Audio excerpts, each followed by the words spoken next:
बिस्मिल्लाहिर्रहमानिर्रहीम। Welcome to session number 2। अच्छा, last session में हमने जो है वो मीन तक जो है वो चीज़ें डिस्कस की थी। मीन में हमने कहा था कि आपके पास ग्रुप डाटा का आप मीन डिटरमिन कर सकते हैं और अनग्रुप डाटा का जो है वो आप मीन डिटरमिन कर सकते हैं। सर, ये जो आपने प्रीवियस साइड में जो मीन वाली थी उसमें आपने पुल ऑफ टर्म बताई थी, जी जी वो जरा रिपीट कर दें टर्म। जी। पुल ऑफ टर्म बच्चे, आपके पास अगर डाटा के अंदर कोई एक आउटलायर आ जाता है, आउटलायर इन अ सेंस के कोई एक बहुत बड़ी वैल्यू आ जाती है। मैंने कहा था कि आपके पास अगर आई एज्यूम दैट के 7 वैल्यूज हैं और से उसमें 1 है, 2 है, 0 है, 3 है, या एक आपके पास 100 आ जाता है इसमें नंबर, और फिर वैल्यू वही 2 और से 4 आ जाती है।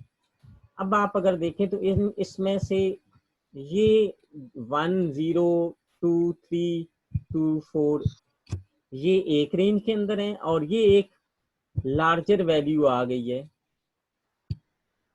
एक्सट्रीम स्कोर आ गया है। अगर अब आप इसका इस गिवन डाटा का मीन डिटरमिन करते हैं तो मीन आपके पास 3 3 6 12, यानी कि 112 divided by number of terms आपके पास क्या आ जाती है, डिवाइडेड बाय 7।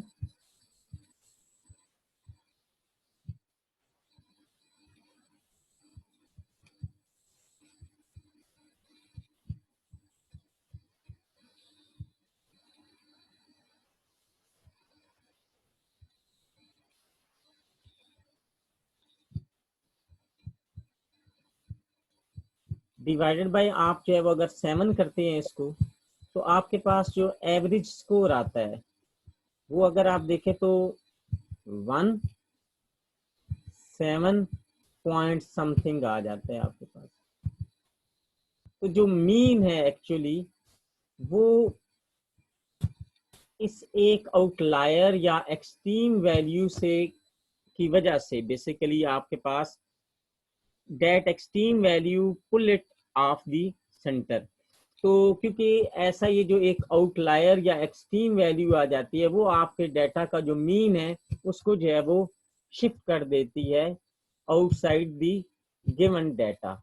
जो आपके गिवन डाटा के अंदर, जैसे कि आप देखें तो क्लास के अंदर अगर रिलेटिव ग्रेडिंग है तो एक स्टूडेंट बहुत ही ब्रिलियंट है जिसके स्कोर जो है वो तकरीबन 96 आ गया है, और बाकी सब स्टूडेंट जो है वो 40s के अंदर हैं। तो वो उस एक स्टूडेंट ने आपकी क्लास की एवरेज जो है वो सारी चेंज कर दी। तो यही एक बात है यहाँ पर कि अगर कोई आपके पास कोई एक एक्सट्रीम वैल्यू आ जाती है तो वो क्या करती है, मीन जो है वो greatly influenced by that extreme value. Clear होगी बात आपको? जी sir. Yes sir, yes sir. अच्छा, अब हम बात करते हैं measures of variations. These are also very important parameters. इसमें आपके पास रेंज है, वेरिएंस है और स्टैंडर्ड डेविएशन है।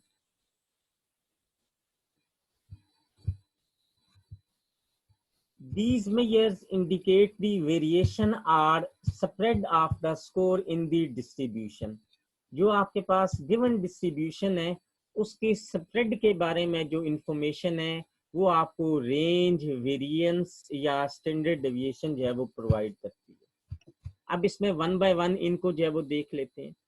अच्छा, इनमें से जो इनकी मेन एग्जांपल है वेरिएंस की या स्टैंडर्ड डेविएशन की, आपके पास ये एक इमेज है, ओरिजिनल इमेज है, और इसमें आप ये जो सेकंड पिक्चर है बी,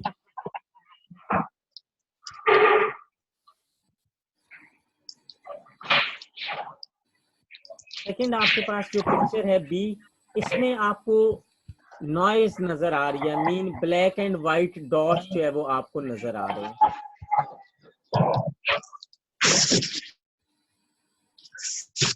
माज अपना माइक आप काइंडली ऑफ कर दें।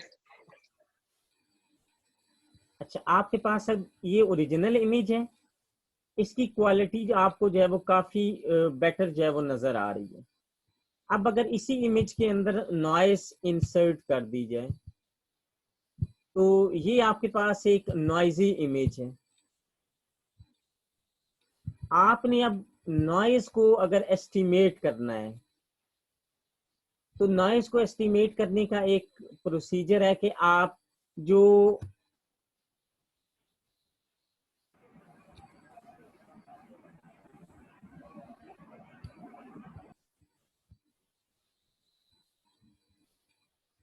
नॉइजी इमेज है उसके अंदर आप एक रेक्टेंगल या एक पैच जो है वो सिलेक्ट करते हैं जहां पर एक्चुअल पिक्सल की वैल्यूज के अंदर वेरिएशन नहीं है।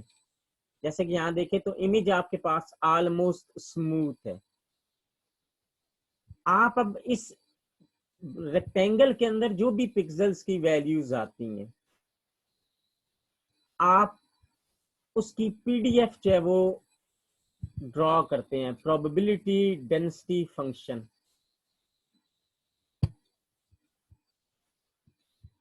मीन आपने अगर से इनकी हिस्टोग्राम वगैरह आपने ड्रॉ की, प्रोबेबिलिटी डेंसिटी फंक्शन आपने ड्रॉ किया और फिर आप यहाँ से नॉइस को मॉडल कर रहे हैं। मीन आप नॉइस का मीन डिटरमिन करना चाह रहे हैं आप, या नॉइस का आप वेरिएंस या वो डिटरमिन करने के बाद आप इसको एस्टिमेट करते हैं या ये चेक करते हैं कि ये जो गिवन इमेज है इसके अंदर जो नॉइज है उसकी नेचर क्या है।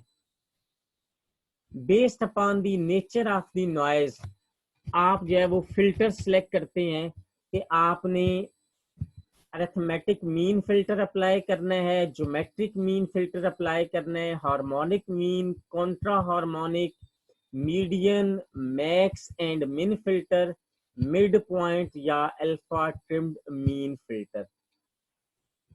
These filter are also based upon the statistics, क्योंकि आप यहाँ पर नॉइस को एस्टिमेट करने के लिए भी जो है वो स्टेटिस्टिक्स का आप इस्तेमाल कर रहे हैं और इस नॉइस को रिमूव करने के लिए भी जो फिल्टरिंग मैकेनिज्म है that mechanism is also based upon the statistics.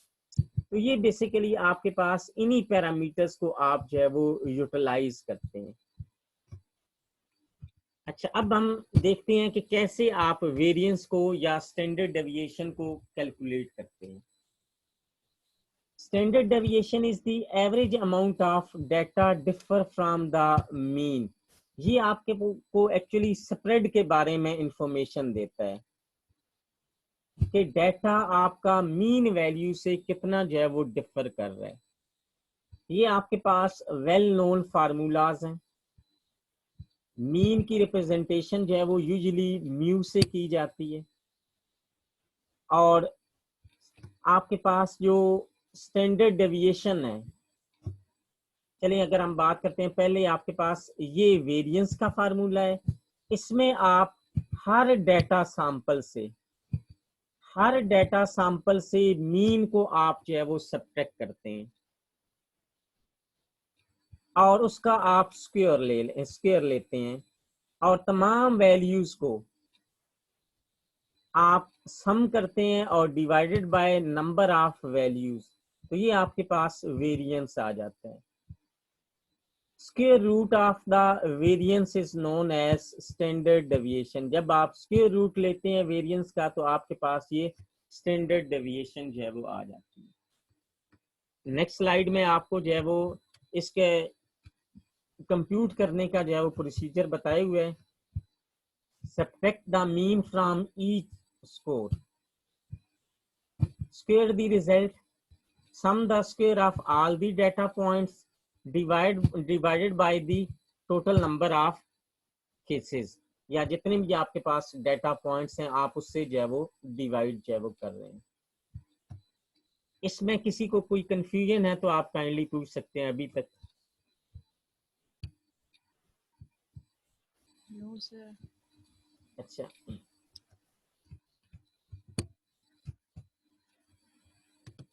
अच्छा, सम टाइम आप ये देखते हैं कि ये जो डिवाइड आप कर रहे हैं,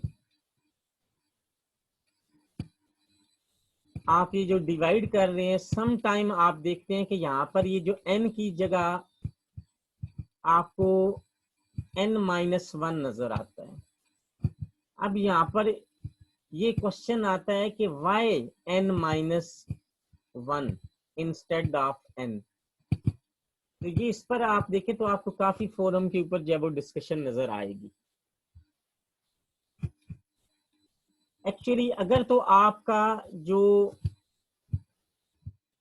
प्रिडिक्शन आप निकाल रहे हैं या एनालिसिस परफॉर्म कर रहे हैं वो इंटायर पॉपुलेशन के ऊपर कर रहे हैं आप, तो आप वेरिएंस निकालने के लिए n से जो है वो डिवाइड करेंगे।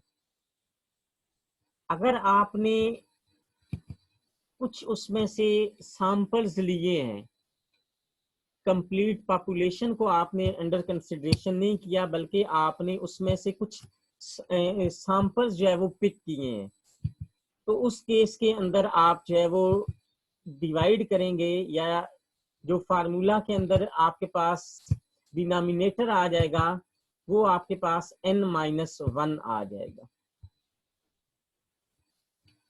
मोहसिन रियाज साहब वेलकम, पहले सेशन में आप शायद नहीं थे।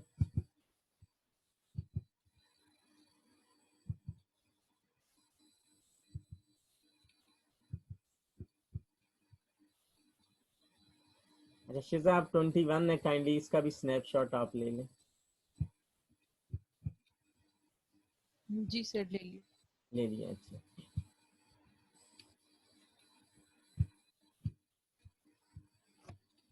आपको रीजन क्लियर होगी है कि हम n और n-1 की सिलेक्शन का क्राइटेरिया क्या है?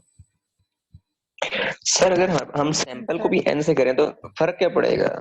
मतलब n-1 से हमें क्या इम्प्रूवमेंट क्या मिलेगा?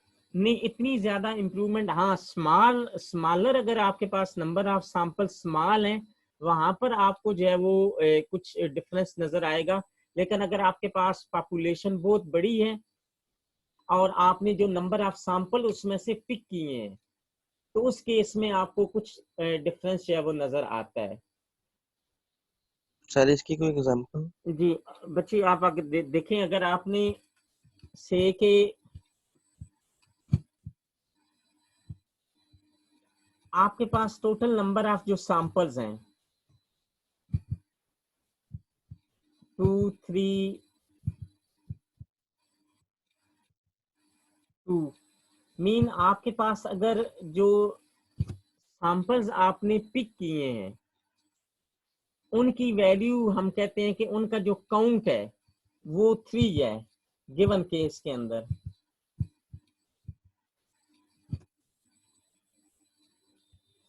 और आपके पास जो ओवरऑल पॉपुलेशन थी, आई एज्यूम दैट वो आपके पास 2 3 2 1, मीन आपके पास जो कंप्लीट पॉपुलेशन है उसका साइज आपके पास 4 है, और आपने उसमें से जो डेटा सैंपल पिक किए हैं वो आपने 3 पिक किए हैं। अब इस केस के अंदर आप जब 3 से डिवाइड करेंगे और आप 4 से डिवाइड करेंगे तो आपको बेसिकली डिफरेंस जो है वो नजर आएगा। लेकिन अगर आपके पास नंबर ऑफ सैंपल्स लार्ज है उस केस में आपको जो है वो n-1 का इतना सिग्निफिकेंट डिफरेंस जो है वो नजर नहीं आएगा। क्लियर होगी ये बात आपको या कि नहीं? सैंपल हम 2 भी ले सकते हैं सर? जी बिल्कुल, आप सैंपल जो है वो कम भी ले सकते हैं, लेकिन ऐसा नहीं होता, क्योंकि सैंपल अगर आपके पास पॉपुलेशन का साइज बहुत बड़ा है तो आप उस केस के अंदर जो है वो स्मॉल जो है वो सैंपल ले लेते हैं, क्योंकि डिपेंड करता है आपकी नेचर के ऊपर प्रॉब्लम। जैसे कि मैंने एग्जांपल दी थी आपको कि आप जब कोई भी जब चावल बनाते हैं फॉर एग्जांपल घर में, तो आपके पास पॉपुलेशन वो बर्तन है जिसके अंदर आप चावल बना रहे हैं वो कंप्लीट जो आपके पास, और उसमें से आप जब चेक करते हैं कि पक गए हैं या नहीं पक गए तो उसमें से आप 5 या 10 दाने निकालते हैं, तो वो आपके पास सैंपल्स हैं जो कि बेसिकली आपकी ट्रू रिप्रेजेंटेशन आ जाती है उस गिवन डाटा की। जो कंप्लीट पॉपुलेशन है। अब ये डिपेंड करता है कि आपने नंबर ऑफ सैंपल्स कितने पिक किए हैं पॉपुलेशन से। अगर जो पिकिंग सैंपल्स हैं वो आपके पॉपुलेशन के मोर और लेस उसके इक्विवेलेंट हैं, तो फिर तो आप n लें या n-1, इतनी ज्यादा उसमें डिफरेंस आपको नजर नहीं आएगा। नहीं लेकिन अगर आपके पास as compare to population samples बहुत कम है, वहां पर n और n-1 आपको जो है वो एक डिफरेंस जो है वो नजर आएगा। ये एक्चुअली दोनों के बिटवीन जो डिफरेंस है उसको शो करने के लिए कि आप जो अंडर ऑब्जर्वेशन कंप्लीट आपने पॉपुलेशन ली है या आपने उसमें से कुछ सैंपल्स जो है वो पिक किए।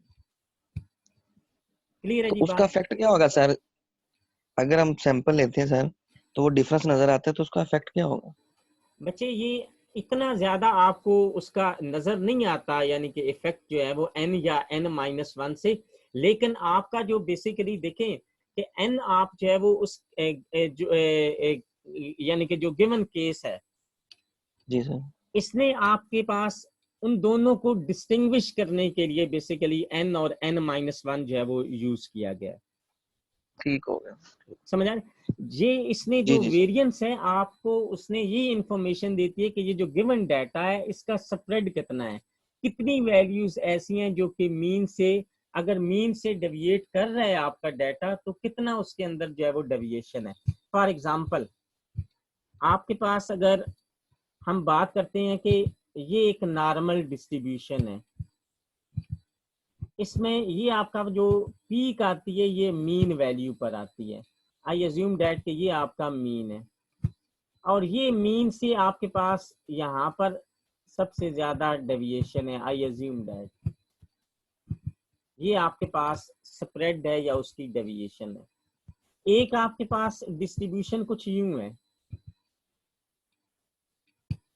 ये आपका मीन है और ये आपका एक साइड पर स्प्रेड ज्यादा है और एक साइड पर स्प्रेड जो है वो आपका कम है।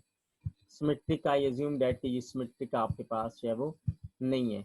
इसमें अगर आप देखें तो यहाँ पर मीन से डेविएशन कम है और यहाँ पर डाटा के अंदर डेविएशन जो है वो ज्यादा है। तो ये आपको एक्चुअली जो है वो डाटा की इंफॉर्मेशन देती है कि डाटा के अंदर कितना स्प्रेड है, मीन से डाटा कितना जो है वो डेविएट कर रहा है। ये आपके पास जब हम क्लासिफिकेशन प्रॉब्लम देखते हैं तो उसमें भी बेसिकली मीन और वेरिएंस जो है ये काफी हद तक जो है वो यूज होते हैं रिग्रेशन प्रॉब्लम्स के लिए, कि जब आप डाटा को प्रिडिक्ट कर रहे होते हैं या आप जहाँ पर क्लस्टरिंग कर रहे होते हैं, तो क्लस्टरिंग भी आप जो है वो मीन और वेरिएंस की बेस के ऊपर जो है वो कर रहे होते हैं। कि फॉर एग्जांपल आप ये कहते हैं कि आपके पास डाटा है 0 से लेकर 100 की रेंज के अंदर और आप 2 बिन्स बनाना चाह रहे हैं। आप कहते हैं कि एक मेरा सेंट्रल पॉइंट 25 है और एक मेरा सेंट्रल पॉइंट जो होगा वो 75 होगा। अब आप इन दो मीन्स की बेस के ऊपर क्लस्टरिंग कर रहे हैं, तो अब आप क्या करेंगे कि कोई भी अगर एक पॉइंट आता है डाटा पॉइंट, आप क्या करते हैं उसका बेसिकली डिफरेंस लेते हैं 25 से और उसका आप डिफरेंस लेते हैं 75 से। आई अज्यूम डैट अगर 30 आता है कोई भी डाटा पॉइंट, आप उसका इससे डिफरेंस लेते हैं या वेरिएंस इससे लेते हैं, तो 30 माइनस 25 तो आपके पास 5 आता है और इससे अगर आप उसका डिफरेंस लेते हैं तो ये आपके पास 45 आता है। तो इनमें से जो डिफरेंस है वो किससे कम है, इसका 25 से कम है, तो लिहाजा ये जो क्लस्टर बनेगा ये 30 इस क्लस्टर के अंदर जो है वो लाई करेगा। और अगर इसके डिफरेंटली 95 आता है तो आप इन दोनों मीन से उसका अगर डिफरेंस लेते हैं तो ये 75 वाला जो क्लस्टर होगा उसके अंदर जो है वो लाई कर लेता है। तो ये इसका जो बेसिकली वेरिएंस है या स्टैंडर्ड डेविएशन है, ये क्लस्टर्ड बनाने, क्लस्टरिंग प्रॉब्लम्स को भी एड्रेस करने के लिए जो है वो यूज होती है, या क्लस्टर को डेवलप करने के लिए भी जो है ये यूज होती है स्टैटिस्टिक्स। क्लियर होगी बात आप लोगों को कि नहीं हुई अभी? Right sir. अच्छा,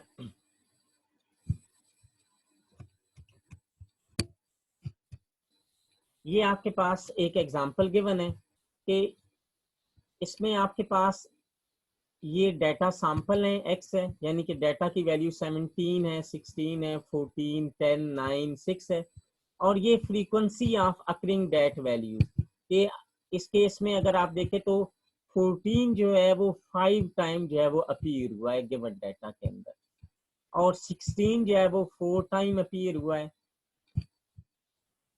रिस्पेक्टिवली 6 जो है वो 1 टाइम अपीयर हुआ है।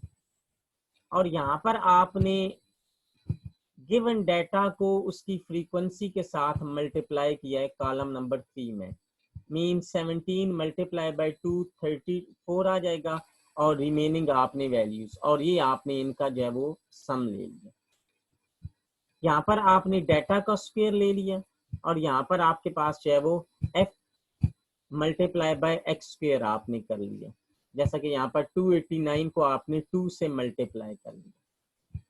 यहाँ पर ये आपके पास जो है वो स्टैंडर्ड डेविएशन आपने निकाल ली है, ये इसका फार्मूला है, और आपके पास ये स्टैंडर्ड डेविएशन आ गई है। अगर आप इसका स्क्वायर ले लेते हैं तो ये आपके पास फिर वेरिएंस जो है वो आ जाती है। तो स्टैंडर्ड डेविएशन और वेरिएंस एक्चुअली आपको जो है वो इंफॉर्मेशन देते हैं कि डाटा आपका मीन वैल्यू से कितना जो है वो डिफर कर रहा है, या कितना उसका जो है वो स्प्रेड है।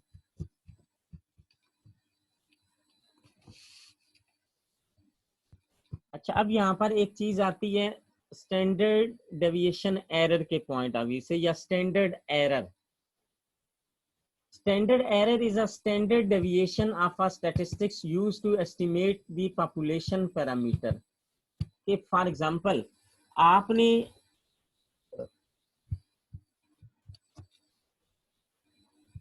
जो स्प्रेड एस्टिमेट किया, फॉर एग्जाम्पल आपके पास ओवरऑल 1 लाख जो पॉपुलेशन थी, उसका जो साइज था वो आपका 1 लाख था कंप्लीट पॉपुलेशन का, जबकि आपने इस पॉपुलेशन में से सैंपल पिक कर लिए। आई अज्यूम दैट 10,000 सैंपल्स आपने जो है वो पिक कर लिए। आप कोई भी सैम्पलिंग की टेक्निक यूज कर सकते हैं। लास्ट लेक्चर में हमने जब जो है वो स्टैटिस्टिक्स एलिमेंट्री स्टैटिस्टिक्स का लेक्चर लिया था, उसमें हमने सैम्पलिंग के डिफरेंट मेथड डिस्कस किए थे। कौन कौन से मेथड थे, आप में से कोई एक दो उनके नेम जो है वो बता दे। नसीर अख्तर साहब, आपके माइंड में अगर हैं तो, जो सैम्पलिंग के डिफरेंट हमने प्रोसीजर जो है वो डिस्कस किए थे। सर सोच रहा हूँ, नहीं याद आ रही। अच्छा, कोई बात नहीं जी। मारिया तारिक साहिबा।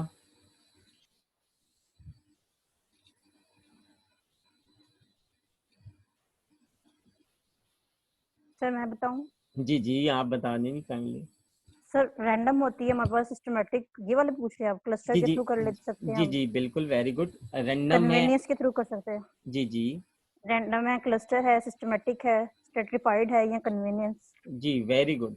मीन आपके पास डिफरेंट जो है वो मेथड्स हैं, आपने उनके थ्रू सैम्पलिंग की और 10,000 आपने सैंपल पिक कर लिए। अब इन 10,000 सैंपल्स का आपने जो है वो वेरिएंस निकाल लिया, या स्टैंडर्ड डेविएशन आपने जो है वो डिटरमिन कर लिया, और आपने फिर कंप्लीट पॉपुलेशन मीन 1 लाख जो सैंपल्स थे उनकी आपने स्टैंडर्ड डेविएशन डिटरमिन की। अब जो इन दोनों के अंदर डिफरेंस है, mean true population, actual population के ऊपर आपने जो स्टैंडर्ड डेविएशन डिटरमिन की, और जो आपने सैंपल्स जो आपने पिक किए थे, डाटा सेट आपने जो पिक किया था, उसका जो स्टैंडर्ड डेविएशन था, इन दोनों के अंदर जो डिफरेंस आएगा that is a standard error. ये आपके पास जो है वो स्टैंडर्ड एरर आ सकता है। क्लियर होगी ये बात आपको कि नहीं?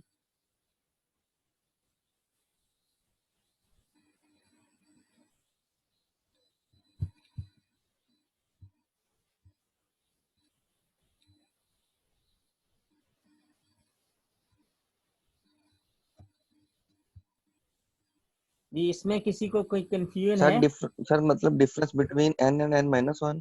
नो बच्चे, आपके पास एक आपने इंटायर पॉपुलेशन के ऊपर डिटरमिन किया है और एक आपने सैंपल्स के ऊपर स्टैंडर्ड डेविएशन डिटरमिन की है। अब ये जो इंटायर पॉपुलेशन के ऊपर जो स्टैंडर्ड डेविएशन डिटरमिन की है और जो आपने सैंपल डाटा के ऊपर आपने स्टैंडर्ड डेविएशन डिटरमिन किया, इन दोनों के बिटवीन जो डिफरेंस है, ठीक हो, क्लियर होगी बात आपको कि जी एक में सर। आपने 1 लाख सैंपल्स यूज किए हैं, मीन इंटायर पॉपुलेशन, और जबकि दूसरे के अंदर आपने सैंपल डाटा जिसमें 1000 कैंडिडेट्स 10,000 कैंडिडेट्स थे, उसकी आपने स्टैंडर्ड डेविएशन डिटरमिन की है। तो इन दोनों के बिटवीन जो एरर है उसको हम जो है वो कह सकते हैं कि ये स्टैंडर्ड एरर है। अच्छा, नेक्स्ट जो आपके पास पैरामीटर आ जाते हैं वो आपके पास स्क्यूनेस है। स्क्यूनेस, इस स्लाइड को रीड करें जी काइंडली।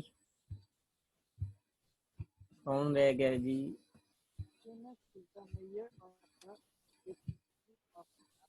जी बतूल अब्बास साहिबा, आप काइंडली रीड करें। Skewness is a measure of a asymmetry of a distribution. The normal distribution is a symmetric and has a skewness value of 0. जी आपके पास एक्चुअली जब हम बात करते हैं सिमेट्री की, तो नॉर्मल डिस्ट्रीब्यूशन अगर आप देखें तो आपके पास ये अगर सेंट्रल या मीन वैल्यू है तो आपके पास जो डिस्ट्रीब्यूशन है वो कुछ यूं होगी। मीन के ये जो मीन पॉइंट है आपके पास, इसका स्प्रेड, फॉर एग्जांपल मैं एक्स एक्सिस की बात करता हूं तो पॉजिटिव एक्स एक्सिस और नेगेटिव एक्स एक्सिस दोनों साइड पर उसका स्प्रेड जो है वो सिमेट्रिक होगा, एक जैसा होगा। तो नॉर्मल जो डिस्ट्रीब्यूशन आपके पास आती है वो सिमेट्रिक होती है आपके पास। जैसा कि हम यूजुअली देखते हैं, अगर हम अपने नोज को मीन वैल्यू लें और अपने फेस के राइट साइड पर और लेफ्ट साइड पर अगर हम देखें, मीन के फेस के 2 पोर्शन आप कर ले नोज को सेंट्रल पॉइंट रखकर, तो दोनों साइड जो है वो यूजुअली सिमेट्रिक होती हैं और उस केस के अंदर स्क्यूनेस जो है वो आपके पास 0 है।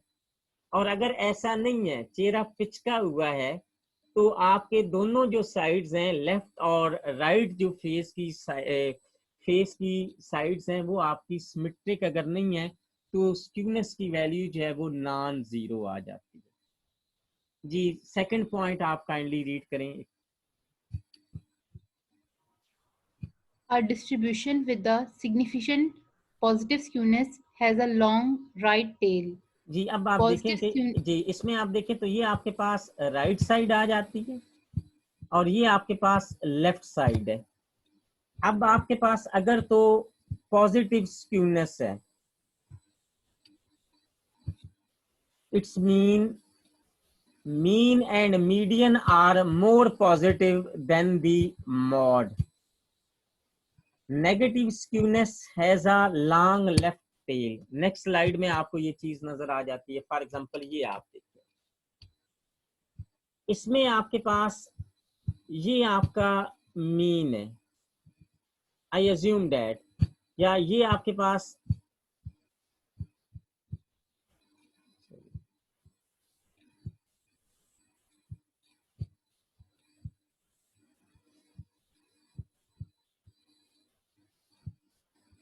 ये आपका मीन पॉइंट है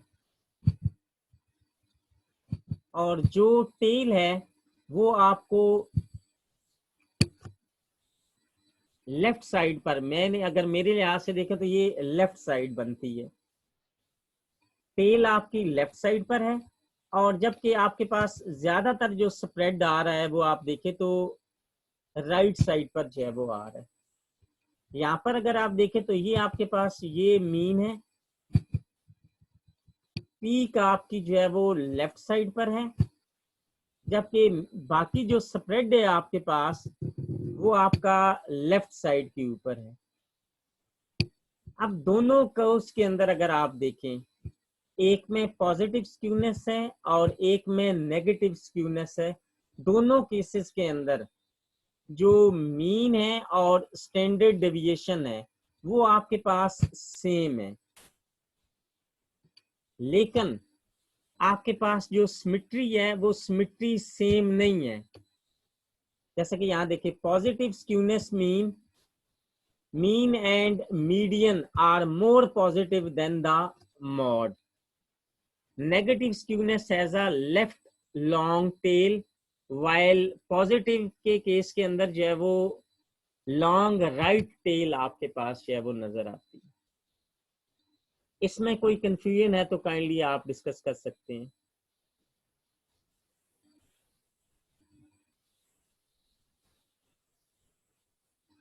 अगर आपके पास स्क्यूनेस की वैल्यू जो है मोर देन 2 आता है, मीन अगर आप उसके एवरेज निकालें तो मीन मॉड निकाल लें, मीन ग्रेटर देन 2 या लेस देन -2, तो मीन के significant departure from the symmetry. क्योंकि हमने अगर सिमेट्री की बात करते हैं नॉर्मल डिस्ट्रीब्यूशन, उसमें जो स्प्रेड है लेफ्ट और राइट साइड पर वो जो है वो सेम है, लेकिन अगर आपका स्प्रेड लेफ्ट साइड पर है या आपका स्प्रेड जो है वो राइट साइड पर है, उस केस के अंदर सिमेट्रिक नहीं होगी आपकी डिस्ट्रीब्यूशन।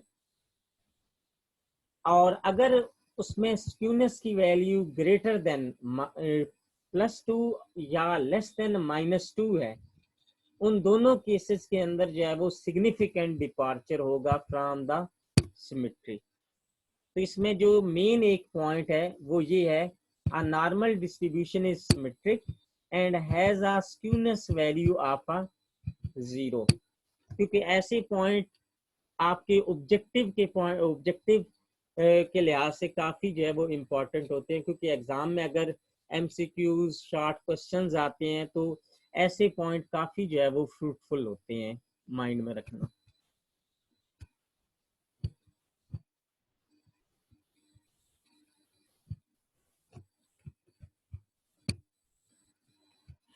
अच्छा, नेक्स्ट पॉइंट आपके पास आ जाता है, नेक्स्ट कैरेक्टरिस्टिक्स क्यूटोसिस। कौन रीड करेगा जी आप में से? जी उसामा साहब आप काइंडली रीड करें।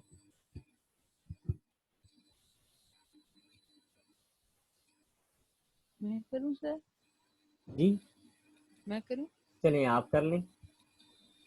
Kurtosis is a measure of the extent to which data clusters around a central point.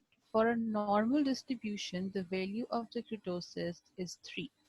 The kurtosis excess is 0 for a normal distribution. Positive kurtosis excess indicates that the data have longer tails than normal. Negative kurtosis excess indicates the data have shorter tail. जी basically ये आपके ये information आपको देता है tell के लिहाज से। जैसे कि आपके पास ये स्लाइड है, इसमें आप देखें तो फर्स्ट वन जो है आपके पास टेल जो है वो फ्लैट है as compare to this one. इसमें आपको एक शार्प टिप जो है वो नजर आ रही है, पीक नजर आ रही है, या टेल आपके पास जो है उसका spread as compare to this one इतना ज्यादा जो है वो नहीं है। अब इसके अंदर अगर आप देखें, the curve on the right has a higher kurtosis than the curve on the left, यानी कि इसका कर्टोसिस की वैल्यू जो है वो हाई है as compare to this one.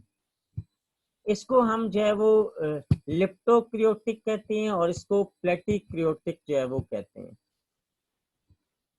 और जो आपके पास स्टैंडर्ड या नॉर्मल डिस्ट्रीब्यूशन है उसके अंदर कर्टोसिस की जो वैल्यू है वो आपके पास जो है वो 3 आती है। और कर्टोसिस एक्सेसिस मीन आपके पास जो कर्टोसिस की वैल्यू है अगर आप उसमें से 3 को सब्ट्रैक्ट करते हैं तो ये आपके पास नॉर्मल डिस्ट्रीब्यूशन जो है वो आ जाती है, कर्टोसिस एक्सेस। क्योंकि आपने किसी भी डिस्ट्रीब्यूशन के अगर जो है वो कर्टोसिस एक्सेस की वैल्यू डिटरमिन करनी है तो आप कर्टोसिस की वैल्यू में से 3 को सब्ट्रैक्ट करते हैं तो वो आपके पास कर्टोसिस एक्सेसिस जो है वो आ जाते हैं। तो ये जस्ट आपके पास बेसिकली जब आपके पास डाटा की डिस्ट्रीब्यूशन आती है आपने उसको एनालाइज करना है कि इसमें कर्टोसिस की क्या वैल्यू है, स्क्यूनेस की क्या वैल्यू है, मीन, वेरिएंस, या ये सारी चीजें आप उस डिस्ट्रीब्यूशन से कंप्यूट करके अकॉर्डिंग टू योर प्रॉब्लम आप जो है वो सोल्यूशन सजेस्ट कर सकते हैं। जैसा कि हमने लास्ट एक एग्जांपल लिया है इमेज की, कि इमेज के अंदर अगर नॉइज है तो आप नॉइज को एस्टिमेट करना चाह रहे हैं तो आप based upon the statistical measures आप उसको जो है वो मॉडल करते हैं, और उसके बाद आप depending upon the nature of the noise आप फिल्टरिंग अप्लाई करते हैं। इसकी एक और एग्जांपल हो सकती है चैनल एस्टिमेशन, क्योंकि आपके पास ये जो वायरलेस चैनल है, वायरलेस चैनल जो है ये आपके पास एक इसका बिहेवियर रैंडम बिहेवियर होता है, और आप चैनल मॉडलिंग जब करते हैं तो उसके अंदर भी यही स्टैटिस्टिकल डिस्ट्रीब्यूशन जो है वो यूज होती है चैनल एस्टिमेशन या चैनल मॉडलिंग के अंदर।